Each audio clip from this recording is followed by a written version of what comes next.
success in the response. As mentioned, our investigators assigned to the JTTF, along with our criminal intelligence unit and our counterterrorism unit, are working with the JTTF to provide information on the background of the attacker and trying to work that timeline and provide any information that we can. From the Columbus Police perspective, this is a two-part investigation. The first part is the component that we're working with the FBI in relationship to the attacker and any motive that he may have had.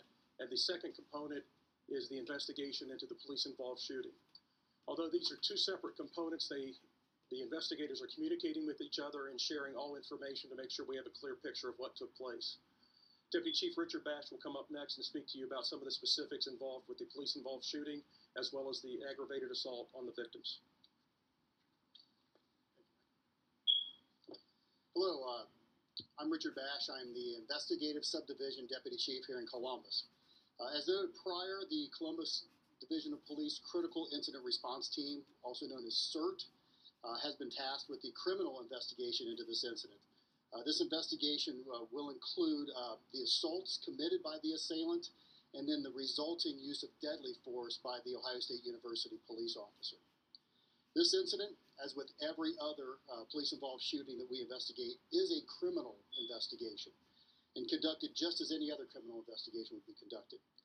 As this is also an open investigation, some details cannot be shared and will not be shared until the conclusion of all criminal proceedings. These investigations are exhaustive and will take a great deal of time to complete, and our focus is on an accurate and complete investigation, so no stone will be left unturned. Upon completion of this investigation, it will be submitted to the Franklin County Prosecutor Ron O'Brien's office.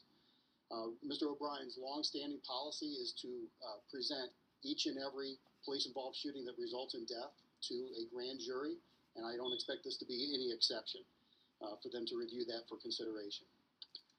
Lastly, I would like to ask anyone who has additional information about this incident and has not yet spoken with a police detective to give us a call at area code 614-645-4146. That's the number to our homicide section, and we would greatly appreciate any information they could give us. Thanks for your time.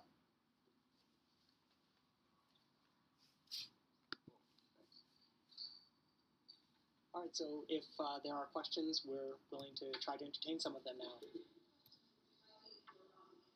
Yes.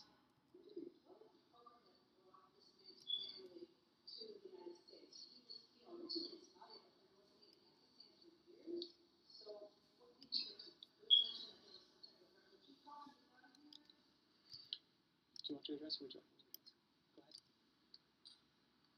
So to repeat the question, she was asking how Mr. Artan arrived in the United States, what program he came into.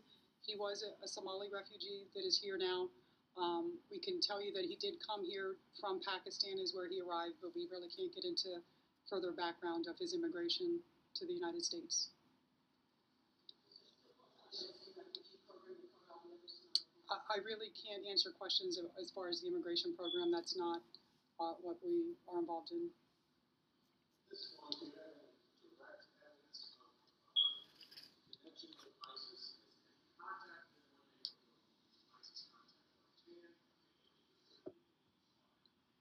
As I previously stated, all we know at this point is that we believe he may have been inspired by Anwar al-Awlaki and or ISIS or ISIL. Our investigation will determine that. It's too soon to draw any type of conclusions.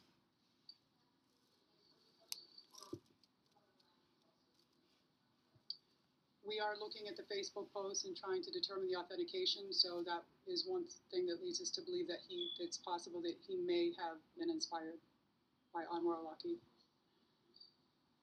I don't have that information available, I'm sorry.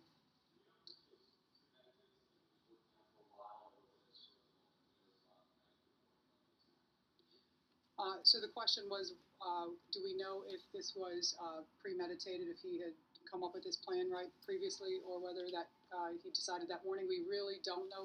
That is one thing we are really trying to work on, is the motive and when he came up with that plan. That's why we are asking anybody's assistance that may know any of his whereabouts that morning. That's part of the investigation I really can't get into right now.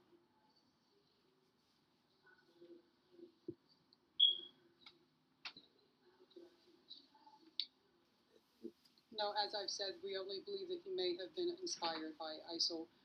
In the past, they have claimed responsibility when the assailant has been dead that can't refute that. So that makes it pretty easy for them.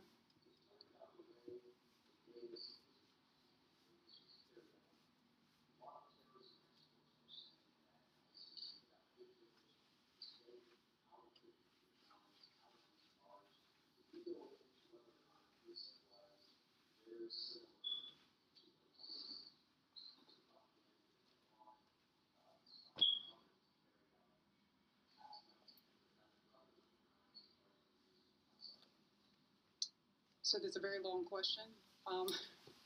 If I could maybe try to summarize that, he's basically trying to determine if what was ISIS out there putting this information out there this is a method. We have seen those methods being used already, so we don't know whether that's something that he's getting from something that ISIS is putting out there or whether he's inspired by other attacks. We really are still trying to determine that motive.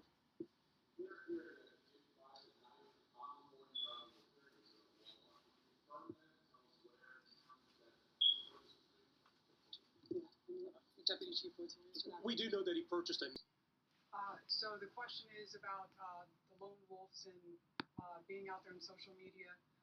Law enforcement does our best to try to, within the limits of the law, to see what's out there in social media to try to prevent these types of attacks, but we can only do so much.